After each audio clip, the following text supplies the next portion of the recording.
曱甴啊嗰啲難攞唔到嘅，一打開個廁所門，跟住有10幾20隻老鼠喺入，冇咗份正職咧，就係好多收入來源啊都冇晒。你形容為係30樓跳落去，個市場係咪真係需要我啊？其實你應該要感謝你自己咁努力咯。就突然間喊晒，以前咧就係望到嗰樣嘢，我碌咗卡先，買咗先，而家係有就有，冇就冇啦咁樣。Hello， 大家好嘛，我係 Kristen 啊，想喺呢個 channel 同大家一齊探索唔同嘅生活可能性。click 開呢條片嘅你，唔知道已經投入咗職場幾耐呢？有冇曾經有一刻想跳出嚟嘗試下唔一樣嘅事呢？今次帶大家去探我朋友 Nata， 佢一個人一隻貓住嘅屋企。畢咗業之後返咗10年工，喺舊年佢攞辭之後轉做 freelance。究竟係啲乜嘢驅使佢決定撕咗一份連 HR 都讚好嘅無空窗期靚仔 CV， 變成工時作息收入都唔穩定嘅自由工作者呢？而家佢又過成點呢？一齊去佢屋企睇下。Hello， 大家好，我係 Nata。Nata 而家做緊嘅工作包括，但可能唔限於 marketing 嘅 freelance、保險銷售、個人品牌經營、韓文翻譯同埋插畫。佢而家喺九龍市區住緊嘅200幾尺屋企，有2間房，佈置以米色為主。雖然廳細細，但係望落空間好夠。除咗係色調嘅公爐之外，仲因為 Nata 非常之愛整潔，唔單止廳同房，廚房同冇乾濕分離嘅廁所都係一啲霉斑都睇唔到。佢隻貓 Yoda 同佢一樣咁中意乾淨，每次爐柴鏟完屎，主子都要翻嚟睇一睇係咪真係鏟乾淨。雖然因為係舊樓，難免會有啲硬件上嘅問題。睡房咧，我想話佢唔知係咪因為係舊式嗰啲建築設計咧，佢中間呢度會有一嚿嘢突出嚟嘅咯，所以喺呢間房咧，我特登訂呢個床咧係要真係度晒 size 咁樣去訂做，因為好搞笑，你呢一度用咧佢就會突咗呢一條出嚟，如果你將床打橫咧，佢就會有成條罅出咗嚟啦，所以最後我就揀咗呢一個方位，因為有窗可以對住。但係 overall 咧，其實成間房咧，成間屋啦，應該係話我都係超級之喜歡。Nata 之所以咁中意呢間屋，都係因為佢之前住嘅係居住環境差好遠嘅寮屋。我以前咧係住咗大概8年嘅寮屋咯，知唔知咩係寮屋啊？寮屋，我通常行山經過見到山上面嗰啲，就係嗰啲鐵皮屋嗰啲咯，跟住就住咗8年左右嗰時。8年，好難想像啊！嗰時住8年咧，都經歷咗好多大大小小嘅事嘅，例如屋企試過水浸啊，又試過有鼠患啊，又試過有蛇蟲鼠蟻，基本上乜都一定見過㗎啦呢啲。我嗰時住寮屋咧，其實就係啲比較山腳啲嘅位置，即係你平時行山應該係住得再高啲嗰啲啦，但係我就係山腳底嘅寮屋咁樣。嗰段時間其實自己一個都好 tough 㗎，嗰啲曱甴啊嗰啲難攞唔到㗎。試過有個好嚴重嘅鼠患問題，因為嗰時屋企附近有一個回收場咧，佢清拆有鼠患，唔係因為我屋企好污糟，而係因為嗰個回收場清拆，咁啲老鼠就要揾地方匿，就走晒過嚟我屋企嗰邊。我仲好記得嗰時有一晚我去廁所打開廁所門，因為嗰時寮屋係要行出室外再去廁所咁樣，一打開個廁所門，跟住有10幾20隻老鼠喺入邊。Oh my god！我尖叫啦，跟住即刻，跟住就要。由嗰日開始就發起咗呢個殲滅老鼠嘅行動。嗰時係將可能全屋老鼠曾經行過嘅地方都抹過晒一片，跟住將所有可能啲紙皮啊、啲老鼠會食嘅嘢全部都轉晒做膠箱啊，跟住所有嘢都拉晒出嚟用消毒抹晒。後尾慢慢又捉下啲老鼠，即係可能就清清下，突然間有一隻老鼠彈出嚟啊！呢啲又捉下佢。寮屋又會有啲鐵皮天棚啊咁樣嗰啲，跟住就要上去又要捉老鼠啊咁樣嗰啲。但係呢件事都未令到你搬走。係未令到我搬走，搬走嘅契機係因為水浸屋企。早2年就試過有1個星期係連續幾日，唔知隔幾日就打咗2次爆風。跟住嗰時屋企黃泥水倒灌就好崩潰，我好記得我係一邊抹地扭毛巾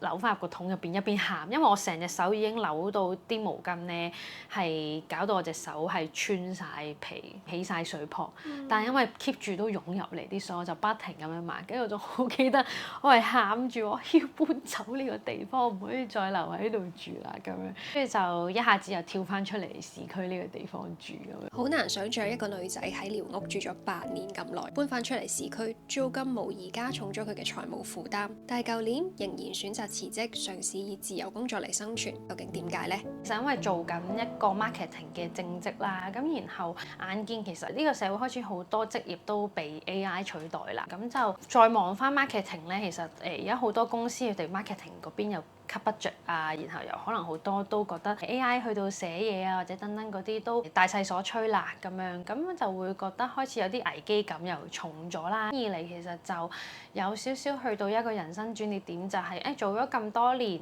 正職，其實好似冇試過即係叫做跳出一個舒適圈去做一啲其實一直都可能想挑戰，但係又冇話真係實際有一個行動去做嘅事咁樣。嗰時就覺得既然係咁，不如趁今次呢一個機會，我都其實想有個空間去到試下唔同嘅一啲發展，同埋都叫做話唔想俾將來後悔，可能話即係做多8年文職咁樣6年8年，跟住之後就問自己如果當初我有試下轉其他嘅方向，會唔會今日有咩唔同啊？雖然好多人成日都話所有嘢都唔會太遲，總之你願意開始，但係我就覺得呢個就係嗰個願意開始嗰個時機咯。你係咪一開始你攞辭嗰刻已經有咁多身份，即係有咁多 job 咁穩定啊？定係其實攞辭嗰刻咧，我係本身咧做緊正職嗰時咧，我係有其他已經係一個 slasher 嚟嘅，即係夜晚都會做下唔同嘅一啲 freelance，但係當時就冇話揾咁多嘅 freelance 去做啦，因為本身已經有份正職，其實好佔時間㗎嘛，你返朝9晚5咁樣，但係你話插畫啊呢啲其實一直都有做開嘅咁樣，咁去到話真係攞辭嘅嗰一刻咧，其實我都係只係有本身正職加嗰類型嘅 slasher 咯，即係所以我冇咗份正職咧，就係好多收入來源啊都冇晒啦，即係最主要 main 嗰個收入來源係真係有種放手一搏嘅感覺。啲人成日話跳出舒適圈啊嘛，我嗰時就會將我嗰個跳出舒適圈咧嚟形容為係30樓跳落去嘅舒適圈咯，唔係跳出舒適圈咁簡單，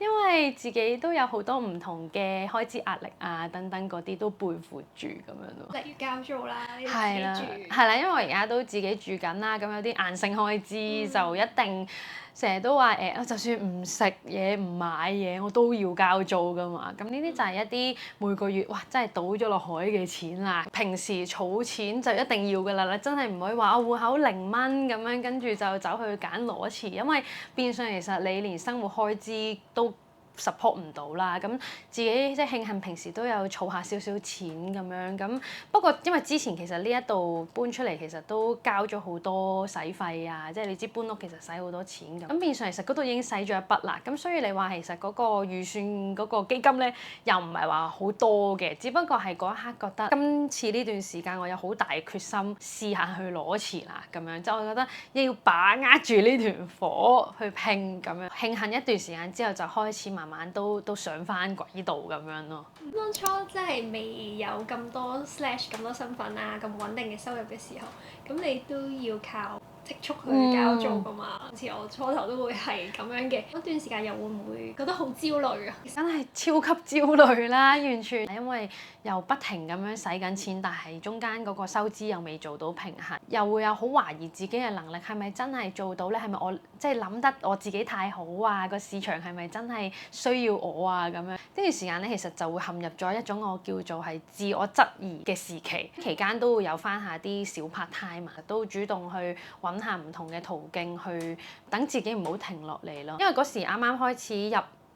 保險業呢一個行業啦，咁就好多嘢要學啊，再加埋自己 freelance 嗰邊 marketing 要 start up 去揾唔同嘅客戶去傾嘢啊咁樣，都中間一定會可能有遭到好多拒絕啊，或者係係咯，即係拒絕接唔到個 job 等等，就會覺得自己被否定咗。嗰時係每日可能都工作到凌晨1、2點、2、3點咁樣。試過有次好似夜晚突然間坐下喺度做緊嘢，突然間就喺度喊咯，即係情緒到咗。嗰一下就係我發現原來個身體個壓力已經大過你做嗰個行為啊，即係佢個自己釋放咗，即係我冇開嗰個眼淚水喉嘅，但係就係突然間一下子我做下嘢就喺度喊咯。即係你嗰時未意識到自己已經超出負荷，但係你身體意識到，可能就佢夜闌人靜，自己一個喺屋企做緊嘢嘅時候，佢就幫你去用一個機制去強制，好似你 iPhone 可能太耐冇熄機，佢咪會突然間幫你熄一熄機先嘅，就係同一個道理，你身體都幫你去自動熄一熄機，等你去可以有個緩衝嘅位去發泄你嘅情緒咁樣。好明啊，好明啊，即係我一開始都會經歷咗好長一段咁樣嘅時間，就係好似付出咗好多努力，跟住你又未睇到嗰個成果，即係你知道可能用時間俾時間佢就會有成果，但係你嗰刻未睇到咧就會有情緒咯。係啊，跟住嗰時自己都好一直有句子係銘記咗，然後去鼓舞自己就係任何值得到達嘅地方都係無捷徑咯。揾咗身邊好多朋友仔，即係最熟嗰幾個啦，咁啊出嚟同佢哋傾偈。有時可能自己會陷入咗一個情緒，尤其喺好懷疑自己價值啊，覺得自己其實做唔到啊，開始會質疑自己嘅時候咧，係好需要身邊一啲可能會認識你、好愛你嘅人咧，去俾翻一啲力量你，就係令到你知道，你其實一嚟啦，無論其實你做成點，你都係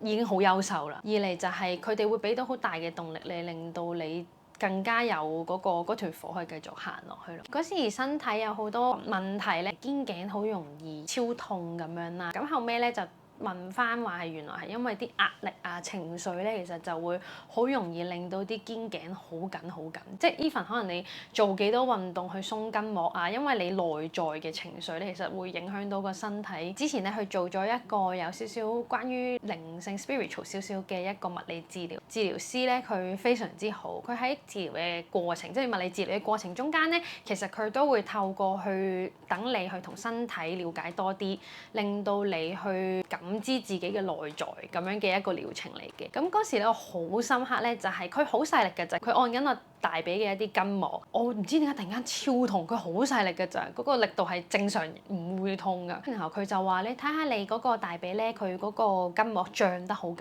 要。因為我嗰時就覺得脹係咪緊啊？即係可能要係咪行得唔好啊？即係純粹係用一個咁樣正常邏輯咁樣諗。跟住佢話：你諗下，其實生物學點解要脹大自己？就係因為我哋要令自己睇落 tough 啲，令自己睇落強壯啲，冇咁容易被擊斃啊嘛。然後佢就話咧：你個身體已經為你好努力咁樣去付出緊，其實你應該要感謝你自己咁努力咯。哇！跟住我做嗰時咧，就突然間喊晒，即係一下子就好似觸碰到我心靈。原來我已經好努力去即係實踐緊我自己嘅嘢，但我就一直都不停咁樣覺得自己做得唔好，做得好差，其實冇好好咁樣去愛過自己個身體咯。所以嗰時就好感觸，亦都令到我更加意識到其實應該要去感恩自己嘅付出啦，首先，然後同埋要為自己安排一啲可能休息嘅時間。一味淨係努力，唔俾自己去休息，其實都係一個唔好嘅狀態。個治療師係講出咗一樣好重點，就係我哋現代人好多時會忽略咗自己其實已經做得好好啦，即係一路付出咗好多，即係冇愛護到自己。用積蓄交租嘅生活大概維持咗5-6個月，而家收入雖然慢慢穩定翻，但係娜塔付出嘅努力，令到同樣身為自由工作者嘅我睇到都由衷咁佩服啦。拍攝前一日佢趕工趕到凌晨3點，呢日10點起身去做 gym。當我哋拍完傾偈嘅片段，我喺度補緊其他 shot 嘅時候，佢又開始把握時間做嘢啦。佢想趁可以拼搏嘅時候再拼多啲。另一個原因都係因為而家做緊嘅嘢係自己嘅嘢。可能外界好多人會覺得因為你有錢或者你自己本身有好強大嘅家庭支撐啦，或者底氣啊，所謂先至可以令到你做 freelance 即係裸辭捨棄一份穩定嘅收入。但係其實我認識嘅好多人咧 freelancer 都唔係咁嘅，包括我自己，可能包括你都係啦，係啦，即唔係咁。只不過我哋可能只係因為做緊開心嘅嘢，所以嗰個消費慾就降低咗。都係㗎，我覺得因為心靈上嘅快樂其實都佔咗好大嘅比重咯。因為好多人都覺得freelance 一定成日都可能出去玩啊、食好嘢啊咁樣嗰啲，反而調翻轉咧，我覺得係物慾低咗添。我自己覺得係因為心靈上嗰個富足感強咗啊，即係以前可能會覺得我星期一至五都要翻工，跟住我星期六日我就要補償翻我失去咗嘅時間啦，可能就會買好多嘢啊，買好多其實根本係唔係必要嘅嘢咁樣，俾自己去滿足翻嗰個感覺。但係而家咧，我又每一日可能都係為自己嘅事業啊，為自己嘅嘢而打拼緊，嗰種感覺好實在咯。所以變相而家反而物慾係好低嘅，即係都會有物慾嘅，絕對。咁但係我就冇咗以前嗰種咧如果我買唔到，我會唔開心，我會係點都會揾盡一切辦法去買嗰樣嘢咁樣嗰種慾望啊。而家係有一種有時咧，我有時可能真係想買某樣嘢，佢冇我就我冇咁算咯，咁樣就會變咗咁樣咯，好隨緣，有就有，冇就冇啦咁樣。即係以前咧就係望到嗰樣嘢，我碌咗卡先，買咗先再算，即係出糧再找啦。後期嗰個改變消費模式咧係我如果睇中咗一樣嘢啦，我儲錢去買佢咯，係就唔會話即係再使未來錢咁樣。但係有時可能話啊，即係想儲信用卡積分啊，或者買啲貴嘅嘢咁嗰啲分又多啲咧，我都會照要碌信用卡嘅。但係咧我就習慣即時找卡數咯，就直接找咗佢，就唔使話等到月頭先至去到找卡數。哦，即係你而家唔等月結單。係啊，你就即刻即係可能琴日買咗個部電視咁先算啦，跟住你可能第二日就即刻找㗎啦。係啊，我就唔再做嗰啲咩分期啊咁樣嗰啲咯，咁就喺自己嗰個儲錢嗰度即刻找咗佢。你起碼其實會望到自己使咗幾多錢，用咗幾多錢，就唔使再去到月頭跟住先至再找卡數，然後又唔夠錢使，陷入咗可能有好多人就直頭淨係玩免 pay 啦，即係都知道而家好多人都係會用一個咁樣嘅消費模式，其實係好難翻出嚟㗎，如果咁樣滾落去。你由一份全職穩定收入嘅工啦，轉做而家 freelance 啦，有冇再做好啲支出嘅分配，令到你個人冇咁焦慮咧？有呢個一定要，因為始終轉咗做 freelance，收入嗰個彈性會再大咗。即係以前就係我返足工，我每個月頭我就有一份糧可以用嚟去到交唔同嘅開支。但係變相而家可能個彈性就會大咗，個幅度即係有高有低啦咁樣。我就自己習慣咧，通常中意月頭去到使晒啲重要開支先，例如交租嗰筆錢啦，跟住可能一啲我訂閱咗嘅 YouTube 啊、Netflix 啊，跟住做 gym 啊，呢啲其實固定嘅一啲開支啊，或者係訂貓貓嘅糧啊、交通費等等，我都會全部攞咗出嚟先喺一嚿錢入邊。咁然後有一筆錢就係攞嚟儲啦，咁然後我就會自己去咁樣分配好咯。嗱，睇下佢由瘋狂購物變為有條理咁規劃支出，再到而家係量入為出嘅自由人，收入仍然係會有起有落。咁佢有冇後悔做咗辭職呢個決定呢？完全冇喎，反而有覺得好慶幸自己有嘗試跳出嚟，因為呢一個旅程其實係好大咯。可能話啊，嘗試自己去控制自己時間自主啊，因為可能有好多而家新嘅一啲 project 係，如果我仲有份正職，其實我唔會可以有機會build up 到或者做到接到。咁呢啲機會其實都係好難得，係因為我有願意嘗試去跳出個 comfort zone，跟住之後就有機會去到做到，然後仲要可能話對方都稱讚做得好好，咁嗰下就會覺得，咦，原來我都有呢方面嘅才能，就認識多咗好多唔同自己嘅面向咁樣咯。咁同埋咧，因為我覺得每一個困難難關都係令到你可以行到上去你想達到嘅最終目的地。而家呢一段時間，我覺得係一個過程。去俾自己